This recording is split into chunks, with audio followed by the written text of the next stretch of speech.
And now Donald Trump in the Oval Office forever!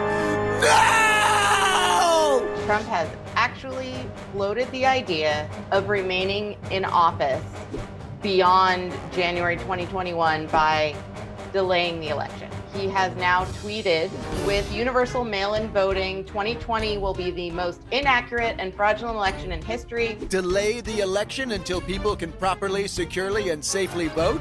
How can he legally do that? Like how, like... He can't do it. The Constitution's pretty clear. Remember them? But yes, according to the Constitution, Congress sets the date for the election, not the president. And as for mail-in voter fraud? There's no evidence.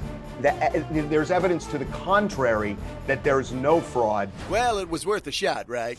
And it's not the first time he's tried it. In 2018, when Xi became the Chinese president for life, Trump reportedly said at a fundraiser, maybe we'll have to give that a shot someday.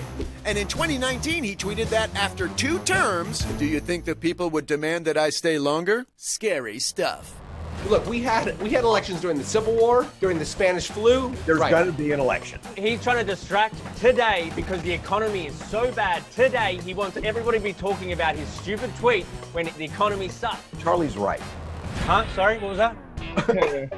What he just said is absolutely true. So we're on to you, man. Well, he is. Now that's scary.